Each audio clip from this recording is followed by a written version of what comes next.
All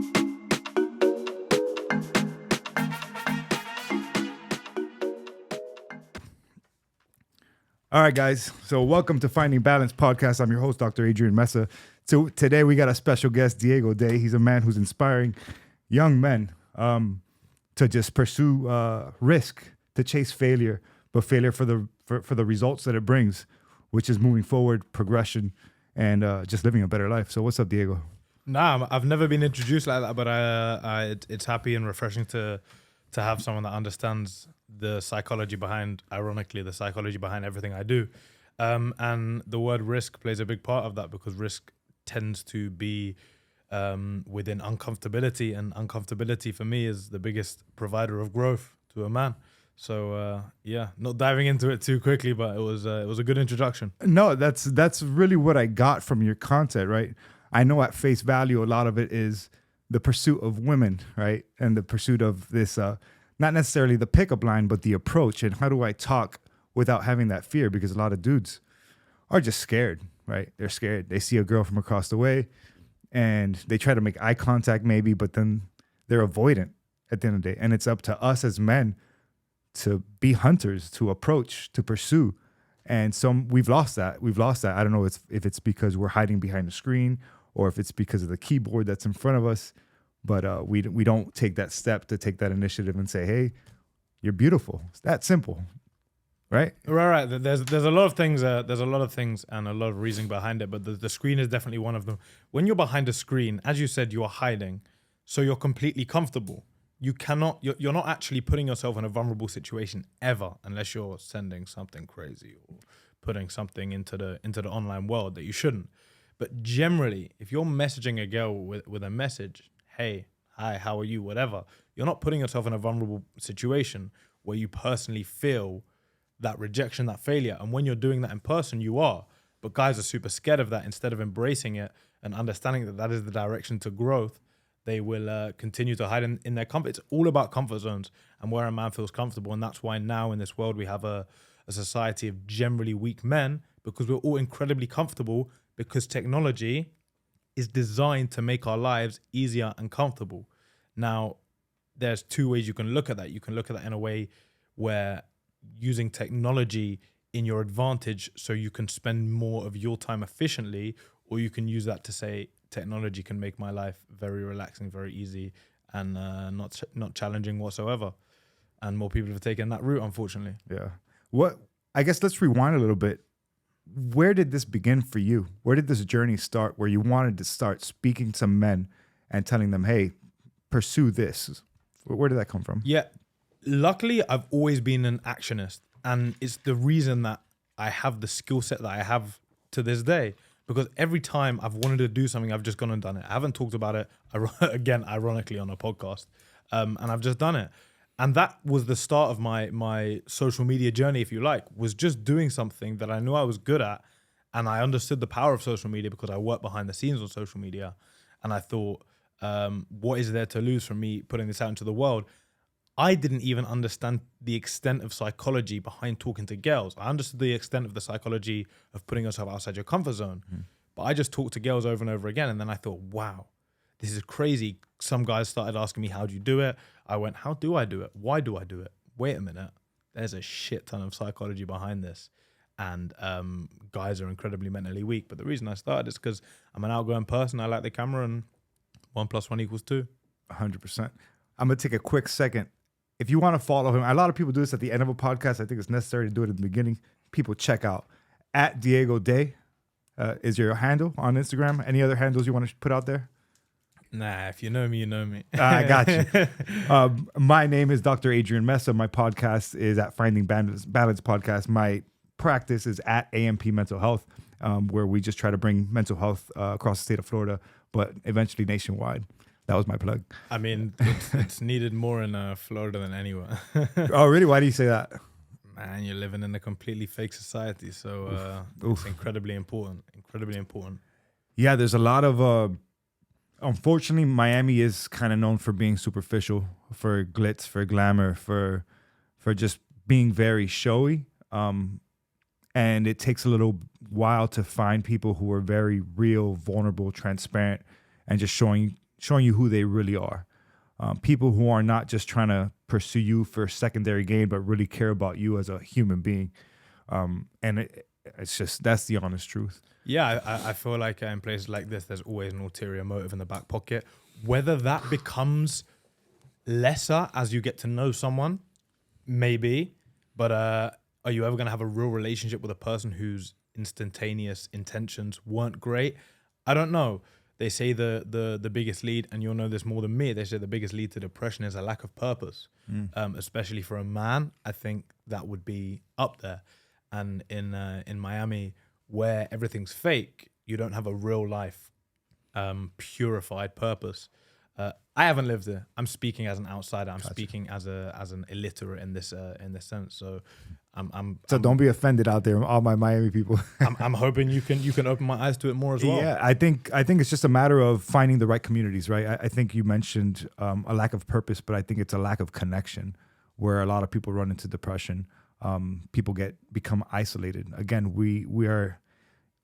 you and I both live in this world of the social network, but the social network kind of connects us, but not really. Sending fire emojis to people and clapping hands and 100s doesn't necessarily establish a connection between two human beings. It has to be much deeper than that. That's extremely superficial. So I think it's really important. Honestly, this has become my life hack, where I can sit down with a stranger like you, where it's like, oh, I want to see what this dude is really about. And I can sit down and have an hour or 2 hour conversation with a perfect stranger, and both of us leave here having imparted something on one another. I mean, sure, we might get a couple followers here and there, but this isn't for that. This is honestly for me. And it's kind of weird, if you think about it, that I need to use this to draw certain people in. But that's just the reality of the world we live in today. And it's okay. So I will use that in the positive light. It's also very interesting you say that, because I do what I do, and I enjoy doing what I do for the interaction that I have on a human level. Yeah. But then I'm encouraging people to be on their phones watching it, right? So it's really crazy. My purpose and my start mode for doing everything that I do was because I love talking to people, and that's what people don't understand when they ask me, what is Rizz? Where did you get Rizz? Why did you have Rizz? Yeah. It's just the way I communicate with people. It's the energy I give off. It's the comfortability I give to the 80-year-old woman that sits next to me on the plane, or the 40-year-old bus driver that's having a bad day, or the beautiful 21-year-old woman that wants to speak to me. Yeah. They all feel comfortable around me because I have a warm energy. And that is my version, not definition, but version of Rizz. So it's interesting that we're doing stuff in person and we really enjoy it. Yeah. So that other people can sit behind their phones and watch it. But in the same breath, we're also inspiring those people to do those same things themselves, if, like you were talking about outside, if they take action. So now the question is, what stops people from taking action? Fear of rejection, fear of failure. Both words that just have bad connotations, and you're going to get me spiraling into the whole agreements that we have in our brains. You've read the 4 agreements? Yes, I have. The whole agreements that we have in our brains about growing up, and how one word means one thing and one word means another. And where some words have bad connotations, one of my pet hates is manipulation, and how bad of a connotation it has in a word. Where manipulation is happening on a human level, like Every day. every interaction. I literally now, when I meet you, want you to try and understand that I'm a good man. So I'm going to use my manipulative power and my words and whatever I need to do for you to believe that. Whether it's 100% pure, 100% true, or 98%, there's some manipulation that's going on within that. Failure, rejection, that's part of it. And it's not on some inspirational shit where we're coming in and be like, guys, like, failure's great and you have to fail a million times. And Michael Jordan missed 7,500 billion shots before he got his first slam dunk, and Messi was on drugs because he was so small. And it's not that shit. Yeah. It's a very simple equation that when you fail in something, whether you like it or not, you're going to take a lesson from it. Yeah. The more intelligent people will take a really important and positive lesson. The slightly less intellectuals will also take a lesson of some sort. They might go back into a cave, but they will take a lesson. And that's just fact. And the more you can do that, it's not even saying that the less you're going to fail, the more you're going to embrace the failure, the more you're going to love the fail, the more you're going to get the hype of the fail, and the stronger you'll become as a man, and the more emotionally in control and resilient you'll become as a human being. but isn't, they tell us to embrace the process and trust the process, et cetera, et cetera. But the process does involve a lot of failures along the way. But it's not like an all or nothing, right? Because at least here in school in the United States, when you fail, you're done, right? It's a 0. But in life, when you fail, you don't get held back. You have the opportunity to continue to move forward. And I think that's where a lot of the disconnect for me, I think begins in elementary school, where kids are just taught that failure is this evil thing. And I think we need to teach kids from a very young age, like, hey, you're going to fall, you're going to fail, but just don't give up. Get back up, go again. Yeah, mine's not even trust the process. I hate that. What do you mean trust the process? Trust yourself. Yeah, trust yourself. Trust yourself, but don't trust the process. Don't have faith in your life. Don't hope for I'm gonna fail this time, but one day it will happen for me. No, one day you're gonna make it happen, because when you continuously punch a door, no matter how much your fist fucking hurts, at some point, whether that door's made out of steel or whether it's made out of paper, at some point it's gonna dent, it's gonna start to break, it's gonna start to corrode, and you're gonna get a way through it. Trust the process. Have faith. The universe will bring it to you. All this shit, just do it. You have to actively do something, and this is essentially what I do. Is show people taking action on something rather than typing it on social media, rather than talking to your friends. Because the normal, when you walk past a beautiful girl, is looking over to your best mate, Johnny, and going, Johnny, she was fucking fire. You see it? Oh, you see that? So do something about it. Yeah. Like, Johnny don't give a fuck. And Johnny's not going to do anything either. Johnny's going to laugh at you. Yeah. And be like, yeah. You know what I'm saying? So you got to take action on anything. So what do you think, so we're talking about trusting the process. So what is it that forces you to move forward? Like, forget trust the process. What encourages you to move forward? What choice do you have? You're going to move backwards? You're going to stand still? A lot of people do. What? Then fuck it, you're going to die standing still. For me, it's very much of a case of what choice do you fucking have, realistically. I always say life's like a running race, a long, never-ending, beautiful running race. With different scenery, different inclines, different terrains. However, the minute you stand still in anything, and this even goes for sleeping. Now, I'm not saying don't sleep, of course, but it even goes for sleeping. The world's running on a cycle, and people are non-stop moving forwards or standing still, or even sometimes moving backwards. The minute you stand still, there's someone else in the world that was on a par with you that is now overtaking you. And I use that as kind of psychological motivation, that the second I stand still, someone's overtaking me in this life, on this race to the top, or on this race to be the best version of ourselves we can. And again, I'm not saying mistreat your rest and mistreat the time you need to recover, because when we're performing, we need to be performing at a good level. But generally, as soon as you stand still, people are overtaking you. And when people are overtaking you, you're just a bitch at that point, you know? You're just getting like rinsed. And I prefer to be moving forward and overtaking other people. That's just my mindset. If your mindset's not built like that, I'm no one to tell you to change the way you think and change your level of contentness. I'm just here to tell you that overtaking people's way better than being overtaken. Yeah, I hear you. I guess I look at it a little bit differently, where I'm constantly challenging me. It's always me versus me. And the reason being, like, I don't have time to look around at what somebody else is doing. And I see what you're saying, but I don't have time to start comparing myself to the dude down the road, because he's living a different life and he's running a different race. His chase is completely different. His hunt is completely different. And I know that what I'm pursuing, a lot of it has to do with me overcoming my own laziness, my own lack of education or ignorance, my lack of desire. I got to overcome that in myself before I worry about what the fuck anybody else around me is doing. Yeah, 100%. Self-improvement is overlooked an incredible amount. And that's my biggest piece of advice when guys come to me talking about girls. I say, you got to be at the level you want to be at first before you're allowing girls into your life. Because if you're getting psychologically damaged by women when you're not a level of psychological stability, it's going to hurt you.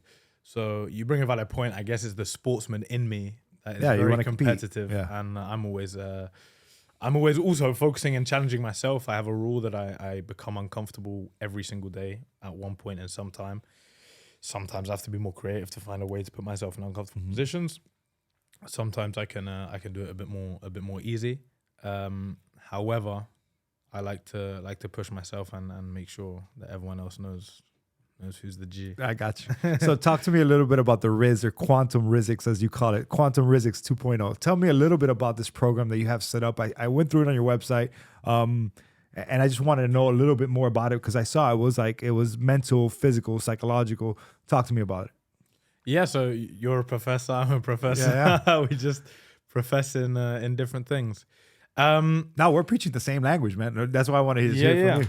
And it's funny you said that as well. I haven't talked so much about, and it's super important that people understand this, that quantum Rizzics, it has a lot of different segments. And as I've just said to you, it starts off with complete and utter self-value and self-improvement. It's a place where, now quantum Rizzics is an absolutely genius name. I love it. However, it's a place where people can actually understand the psychology behind Rizz, which starts completely and utterly with self-value, self-respect, So self-improvement. I'm sorry to interrupt you. Talk to me about, what is your definition of Rizz? Rizz, all in all, I didn't invent the word. I had a big influence on the word, and I don't know if you've seen very recently, Rizz has been named as Word of the Year in England and added to the Oxford Dictionary. No, I did not know that. That's awesome. Completely factual. And I truly believe I played a huge part in that. Rizz, as Mr. Sanat and also the internet declared it, was essentially getting a girl that doesn't like you or instantaneously wouldn't be necessarily hugely attracted to you to become attracted to you and to like you eventually. So maybe securing the digits of a girl that didn't initially like you. My take of that and my spin of that is 100% energy. Energy comes from everything you put inside yourself, everything you give to yourself, everything you surround yourself with, which relates back to the self-improvement. It's crazy how you can dissect something like Rizz. Something that's so socially playable. Rizz, you got Rizz, he got Rizz. What the fuck is Rizz? What the fuck is everything? Everything has a huge explanation. And excuse my swearing, by the way. I have a loose mouth. But yeah, it essentially all goes back to self-improvement, which is what quantum Rizz is. It's men having an access and a community to a place where they can be all-round incredible human beings and pushing themselves to be uncomfortable. But also what I do is I feel like I provide a place where the truth is very important, where we don't need to take things to absolute extremes. And we can work, even though I like to think that I'm kind of superhuman, we can work on a level of realism and accuracy, because I think it's important for guys to understand before they get to a point where they feel like superhumans that this shit is achievable at a human ground level. And then you start to build your stages, and then you start to feel like a fucking boss, and you start to feel dangerous, and you start to feel lively, and in a place where you can really take on anything. And I think that's the aim. Psychological freedom, where you can just feel like you can take on anything. You trust yourself to take on challenges and to put yourself in situations. It's super important. So walk me through a little bit. Say I am a weak dude. I am isolating myself. I got nothing going on in my life. And I approach you and I say, hey, how can you make me more confident? How can I develop this quote unquote Rizz that you're talking about? Implementation. It's a whole lot of implementation, but I say there's a learning process of 4 things. The first one is understanding. You have to understand yourself, which means being completely honest with yourself, which we have a huge problem with. We're all in incredible denial. The point is, when we start to realize this world of social media is a complete facade and people are incredibly imperfect in every essence, that's the first stage, to understand yourself and understand where your weaknesses lies. Then you begin to build a foundation, which is my second phase to every implementation that you want to take in your life. When you build a foundation to something, it's about taking number 1, the understanding, and then planning something appropriately for you and learning how to take accountability for things. So when you plan something, people like to plan, right? I'm going to the gym tomorrow. Going gym tomorrow, training legs. That's not a plan. That means that I can physically go to the gym, leave the gym, do 1 set of squats, a couple of quad extensions, 2 hamstring curls, and I've completed my plan. When you start to dissect a plan, it allows you to take accountability. I hate planning. I fucking hate it. But when you allow yourself to take exact accountability, and when I plan for 17 and a half minutes in the sauna, and at 16 minutes I'm getting tired, instead of saying I've done the sauna, I can say I haven't completed what I wanted to complete at 17 and a half minutes. Why 17 and a half? I don't know. I usually do 15 or 20. So after the foundation phase, you got the action phase. You need to take action on whatever it is you've understood and whatever it is you've planned.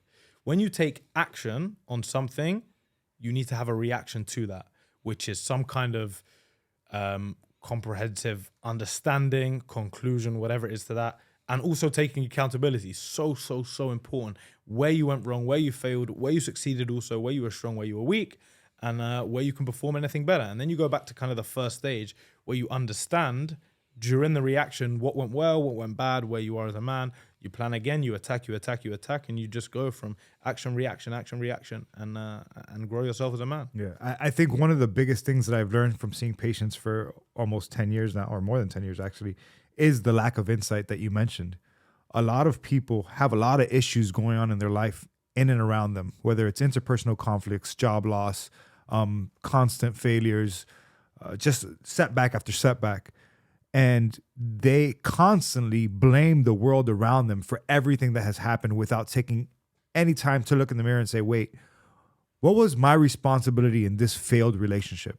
Because if you don't do that, you can't really move forward. You can't progress.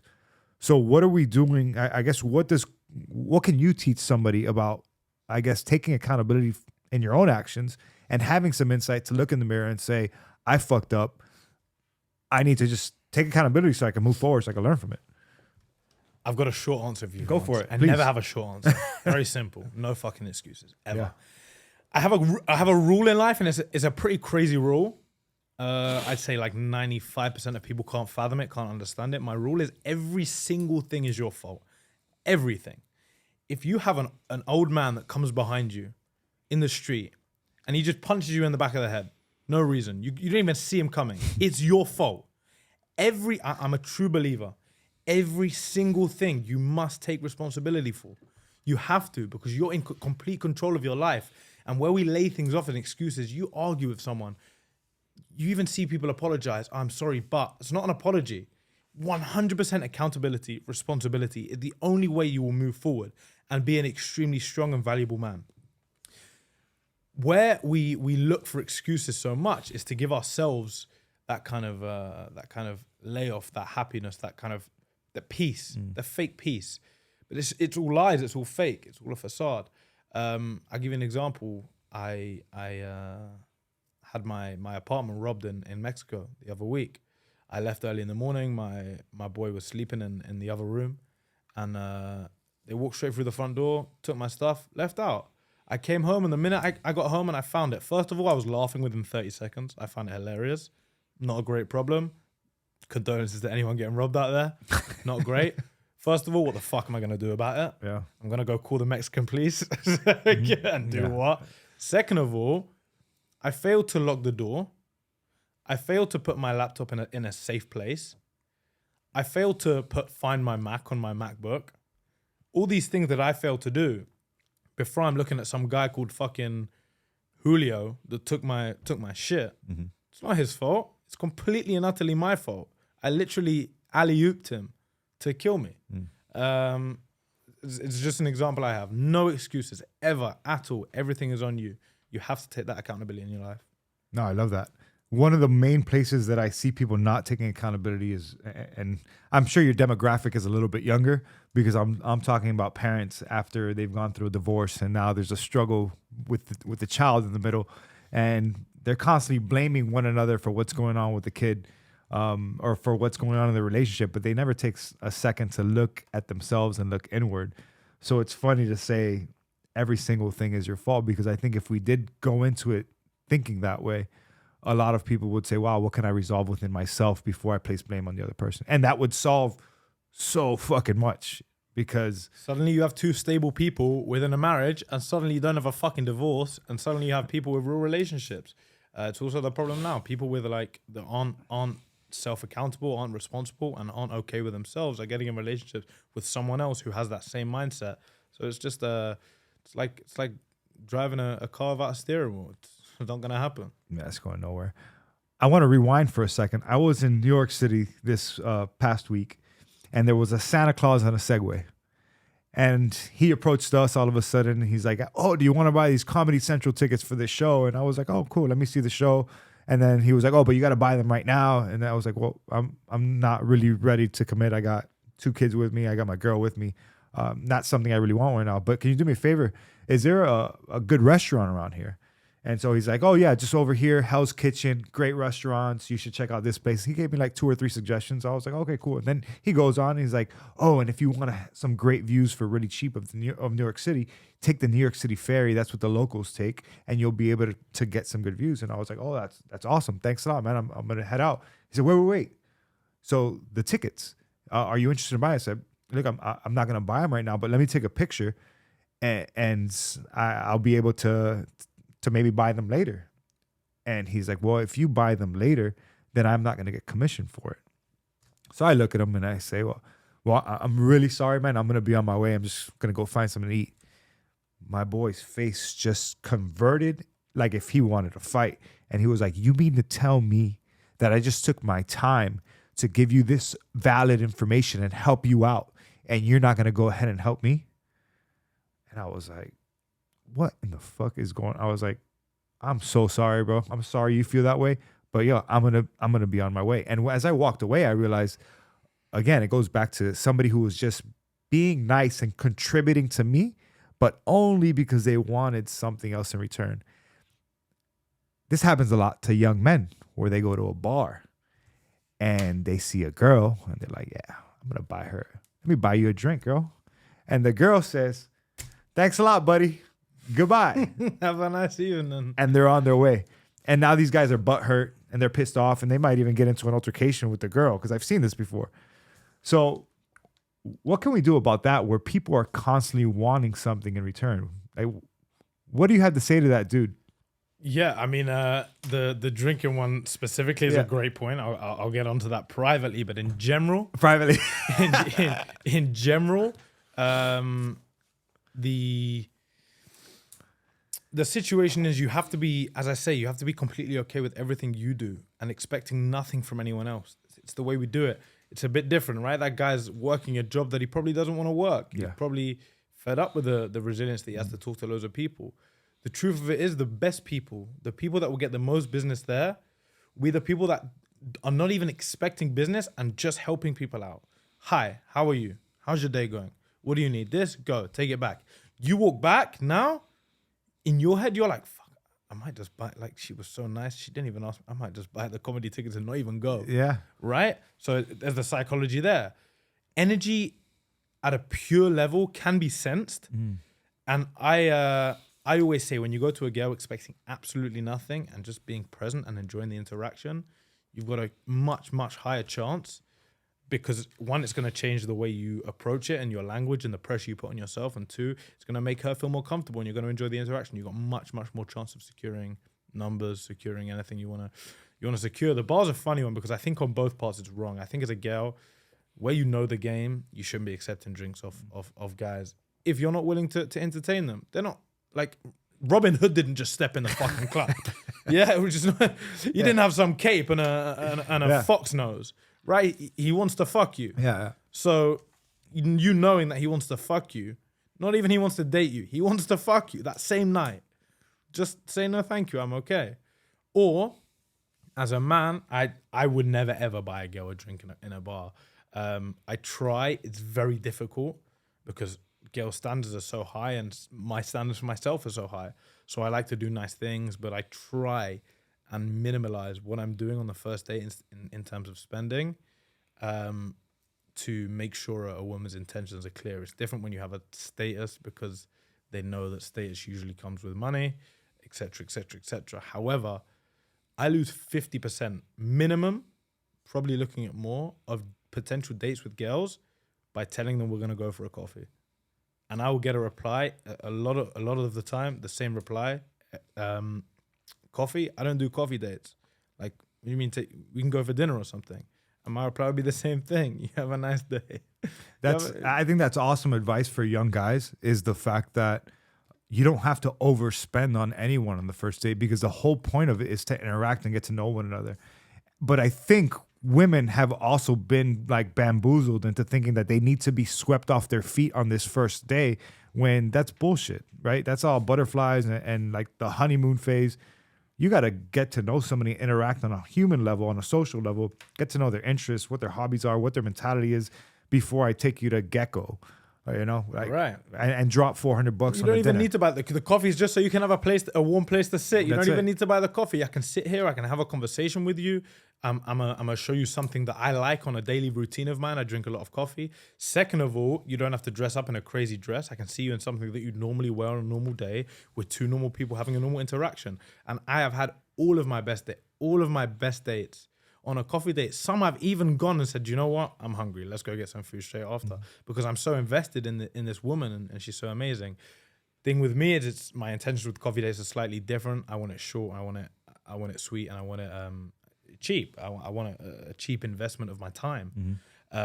So it's slightly different where I'm like half an hour in and out, great, high energy, cut it off, $5 spent, beautiful. And if she wants to see me again, it's because she loved my energy. It's because she loved my vibe.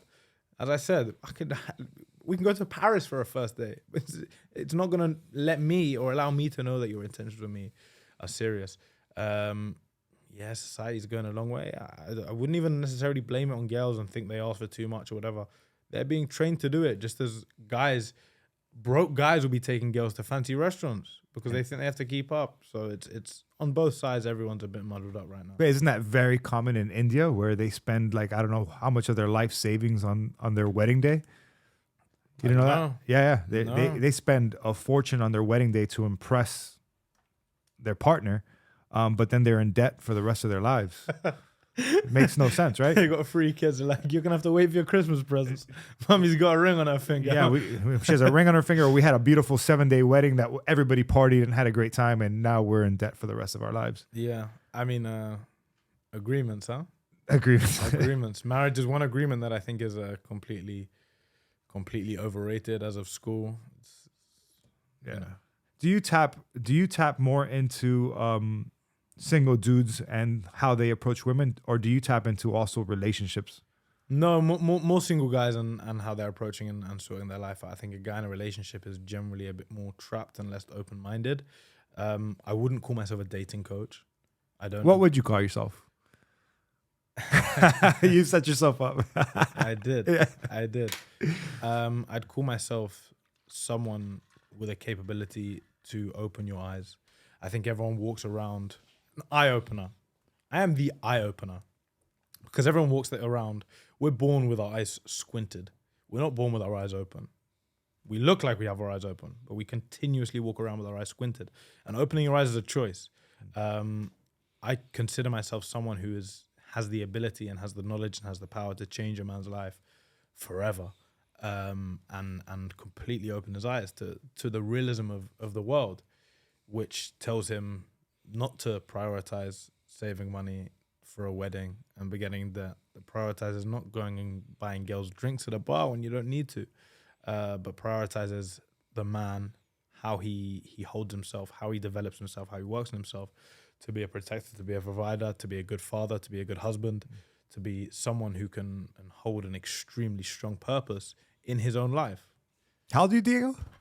How old are you? I'm an old man. No, how old are you for real? Really, I'm an old man. You don't want to revel this? How would you think I am? I thought younger than 30, but I'm not even sure. I wouldn't be offended. Take a guess. I would say 20. I would say 30. 30 years old. It's crazy. It's so crazy. Why? How old are you? You might kick me off when I tell you. I won't tell you. I won't kick you off. I'm 22. That's amazing. That's why I was asking, because your level of maturity. I'm 40 years old. I'm 40, right? Yeah, you look good. You look good. He was fishing that. You look good, bro. No. I'm telling you, no, I'm not fishing at all. And the reason I'm emphasizing I am 40 is because it has taken me a long time to develop the mentality that you have at 22. It has taken me years of school, education, embracing myself as a person, seeking purpose in life, becoming a father, failing at relationships, losing jobs, going through a lot of struggles before I achieved this status. Everything you just said was something that happened, not something that you thought or something that you watched. It was something that happened physically. Yeah.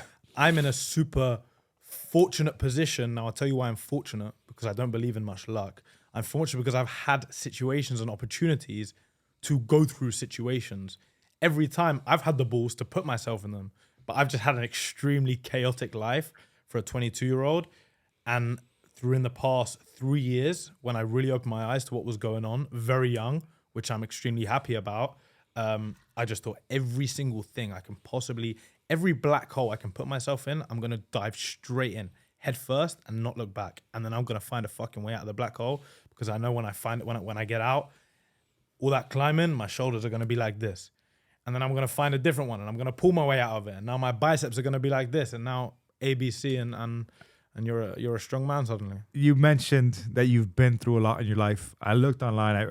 Maybe I didn't look enough, but tell me a little bit about your life and what brought you to this. You said that you've been through some dark situations, some dark places. It's more of a. I'm not one to moan about anything that's happening. I'm not asking you to moan.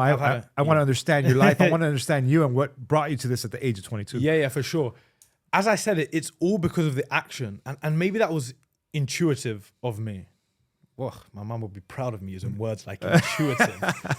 Maybe it was intuitive of me to take action on certain things, but that just became a very good habit when I understood the importance of it.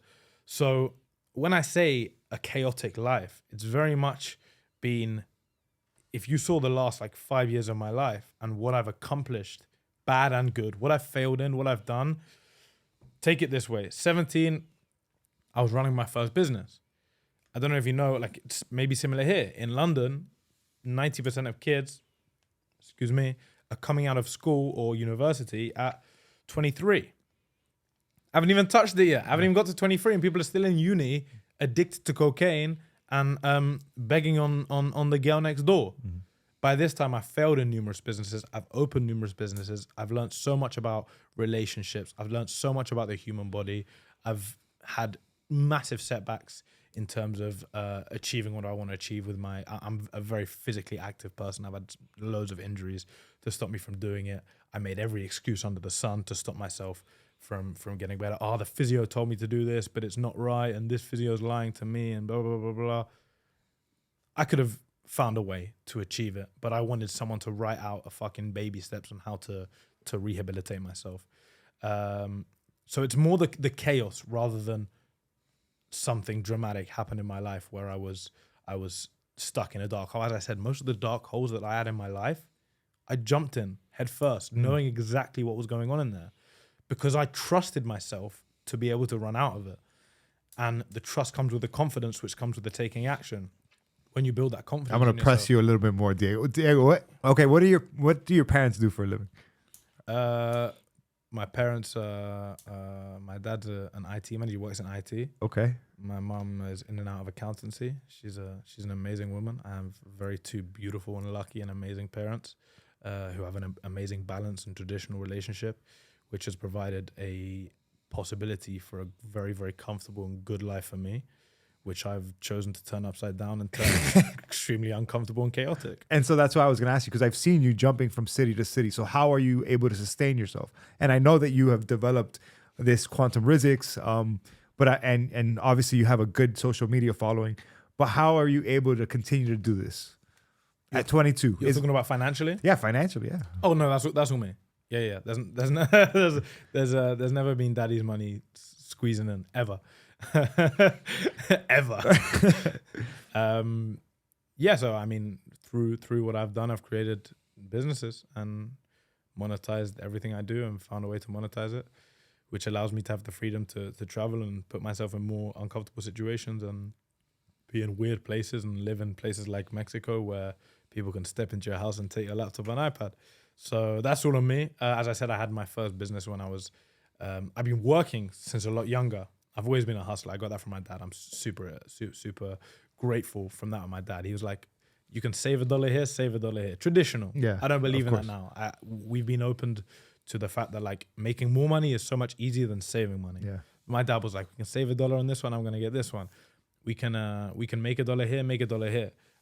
So I was doing paper rounds, whatever. 17, I had my first business. What kind of businesses? So in terms of my career journey, always working NPC jobs as well. Always working. I'm sorry, what's NPC? So for other people, working under other people. Okay. Like a non-player character. Oh, okay. Robotic, non-player character. Being told what to do. Got you. Being told what hours I can start, finish, blah, blah, blah. So I've always done that as well. I had a football coaching business when I was 17 because I was working for other people coaching, and I've always searched for money. I saw money. I don't anymore. I search for purpose. But growing up with that hustler's mentality, I was like, there's money. How do I get that into my pocket? When I was younger, it was all in the old people. When I was like 17, all the old people had the money. So I went, right, how do I get her money? They love spending on their kids. I'm going to play on their kids. I'm going to be the best football coach I can do. I'm going to make their kids have an extremely amazing experience and great time, and fall in love with the sport. So I can do. And I was making like at 17, like was $60 an hour. So that's great for 17 year old. That's like in England. That's super good, tax free as well. Exactly. Yeah, it's cash. That shit was cash.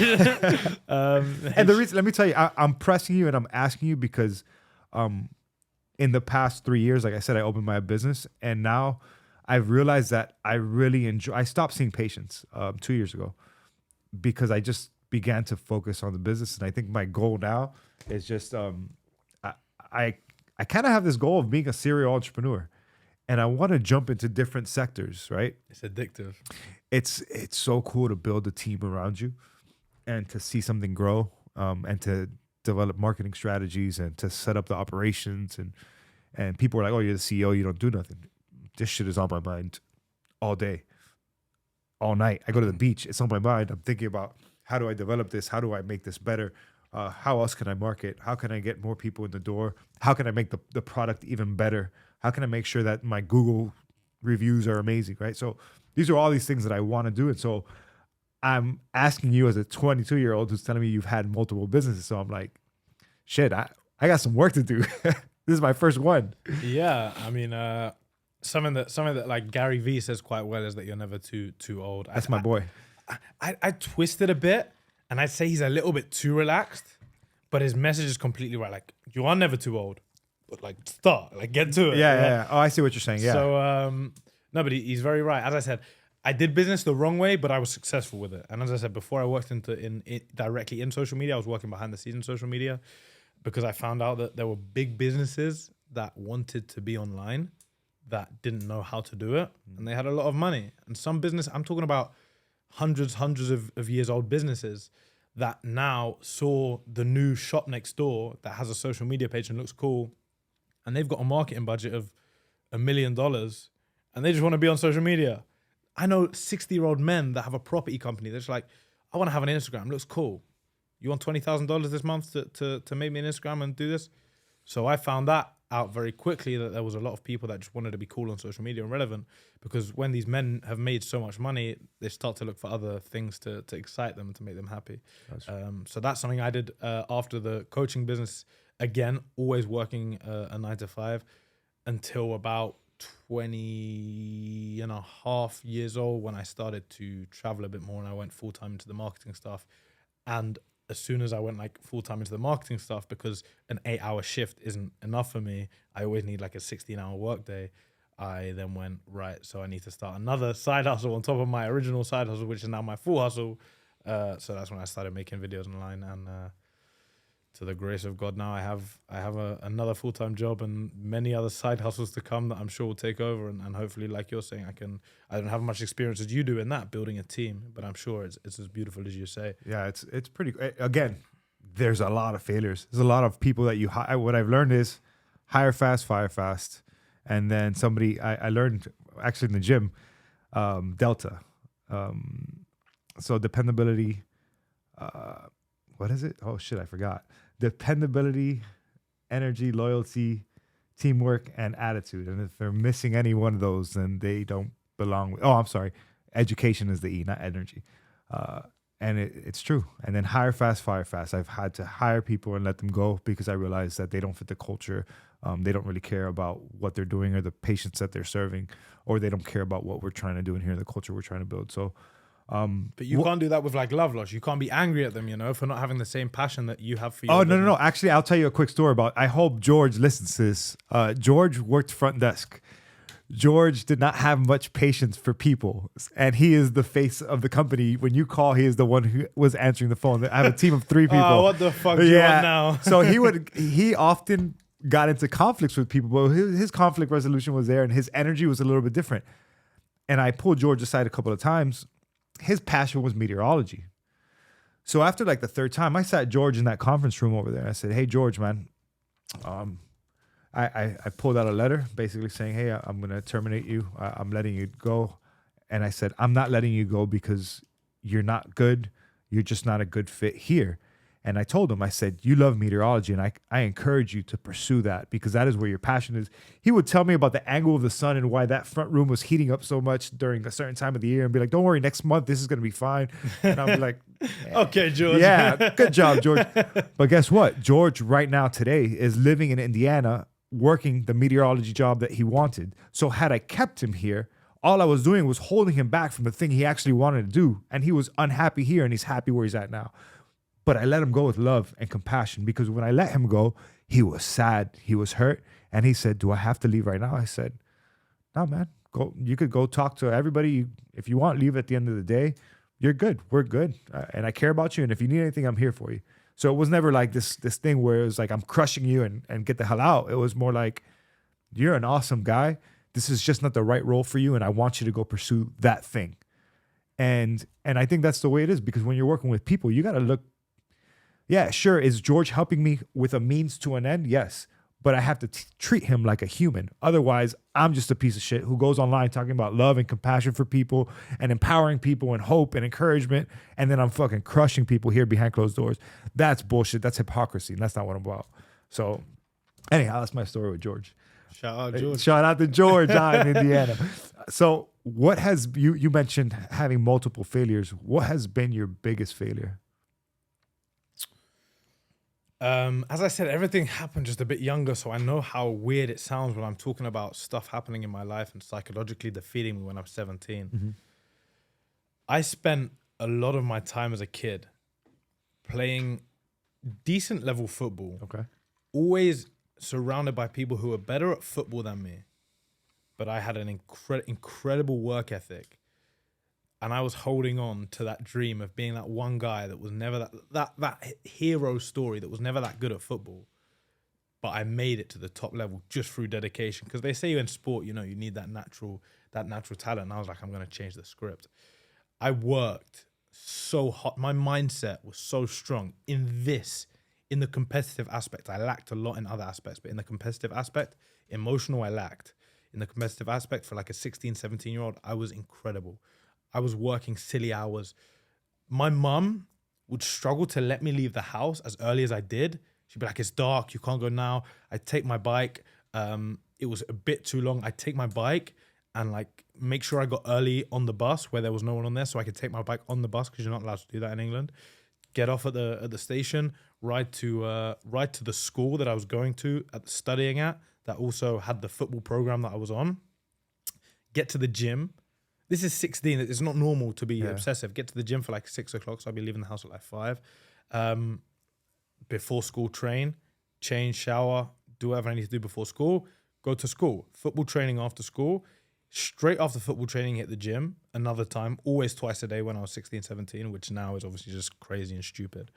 And football training. And then after that, I'd work my coaching job with the team I was playing with. Like I worked after that between like 5 p.m. and 8 p.m.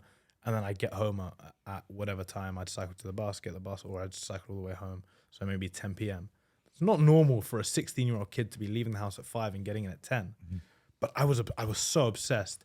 And eventually, when I got the injury, along with already not really being that great, it wasn't like I got the injury like, no, this boy is, Cristiano Ronaldo, protect him. Send him to Serbia to get a groin replacement. Yeah. We need him. It was almost like, okay, he's injured. Well, he was doing a good effort. And that crushed me because my dad played really good level football as well when he was younger. And he always told me, it's not like that in football. It's a harsh world. Make sure you've got your other options. And just to look at my dad and be like, "Dad, I'm going to do it. I'm not investing this time like an idiot. I know what you're saying, but I'm serious." So that was a killer for me. That's awesome, though, that through sport, it taught you a life lesson that at 22 now is carrying so much weight because you had invested all of yourself into this sport. You loved the sport. You had passion for the sport. You knew that you didn't have the exact skill set, but you thought you could outwork it. And then you learned the lesson that took me much longer to learn at a very young age, which was life doesn't give a shit. And sometimes it kicks you straight in the chest and tells you to sit down. And like your dad said, you better have, people say don't have plan B. I don't believe that. I think you should always have something else to fall back on. Look, you see my photography here. I'm not fucking blowing up as a photographer. It's my passion. I love it. It's not going to pay my bills. It's not going to put my daughter through school. It's not going to pay the roof over my head. It's not going to pay for this office. Now, am I still going to pursue it? Sure. But my bread and butter is this office. I would be stupid. To drop everything and just pursue photography blindly. I'd rather build this up real nice, have a cushion, and then try to pursue that. Maybe you disagree, please, by all means. But that's just my mentality. Yeah, there's way around it. No, plan B every single time. Because when you fail plan A, part of the cycle I was talking about, the reaction to the action is, could I have a plan B next time? Yeah. When I say I'm gonna work out today, I need to find a gym in Miami. I need to find 2 gyms in case one is closed. That's a plan B. It's just being ready. Yes, sometimes it takes 10 more minutes. In your situation, it's difficult. Maybe if photography is your ultimate passion, that's your plan A. And your plan B is what you're doing now. Mm-hmm. But your plan B, you're doing to a stage where you can get this whole company running on its own in the hope and the dream to pursue photography. So maybe plan B is your actual plan A. You're just incorporating both. But you have to survive 100%. And I tell people all the time, especially young people, I'm no one to kill your dreams. I'm no one to say, don't chase them. Mm-hmm. You have to survive in this world, right? And that you have time. You have 16 hours a day. If you sleep a healthy 8 hours a day, you have 16, which means 2 full-time jobs. Mm-hmm. So don't ever let anyone tell you that there's not time to do anything. You can put even more, because a full-time job, with a lunch break is 7 hours. Do your 9 to 5, schedule in the gym, sleep 6 hours, you got 18 hours, go 2 hours in the gym, 60, there's time, right? There's just not time if you want to spend it all on PlayStation and going out partying. Unfortunately, there are sacrifices you have to make, and then sacrifice might not even have to pay off. Just like that guy stopping you in the street in New York. The sacrifice of his time to explain to you to where to go and some good spots, he needs to be okay with accepting that sacrifice might not pay off. But you got to do it, because what the fuck else are you going to do? Yeah. What else are you going to do? Diego, it's been awesome talking to you. Before we cut this short, what message, if any, do you want to send to people out there listening? You got a lot of young guys who are very impressionable, being steered the wrong way, and I feel like your message empowers them and gives them some sense of direction to pursue more, to fail, to progress, to move forward. So give them some words. I think we've covered a lot of important stuff here. Yeah. Both of us. Playing on the word of impressionable, this is my message as they're watching on YouTube or whatever it is right now they're watching. The message would be that whatever you are watching, whatever message you want to take from an online perspective, apply it to your life. See where it fits in. Even everything that I'm saying and you're saying and Andrew Tate is saying and whoever is saying, see how it applies to your life. And take what you need to take from it. Being impressionable isn't about, he said this, I need to do this. It's, he said this. What can I learn from that? How can I apply that to my life to better my life? Is it going to better my life? 1, 2, 3, dots connect. Okay, I'm going to implement it. Rather than saying, he said this, I'm going to do it. I'm now a top G with no money in my bank account and blah, blah, blah. So think about things, ask questions and implement something in your life. Personally, I think is a good message to go out on. I agree, man. I think the essence of what you're saying is taking action in the end. Because sitting down, watching all these YouTube videos and getting inspired doesn't do anything if you don't actually take that step. Hey, Diego, I don't know how you found me or how I found you, but you're 22. I think you got the world ahead of you. You've inspired me, and I just appreciate you taking the time to come here and hang out. No, man. Appreciate you. Hey, guys, again, at Diego Day, check him out. Quantum Rizz, if you want to Google it, look him up, check out his website. And that's it. Dr. Adrian Massa signing off. Take it easy, guys.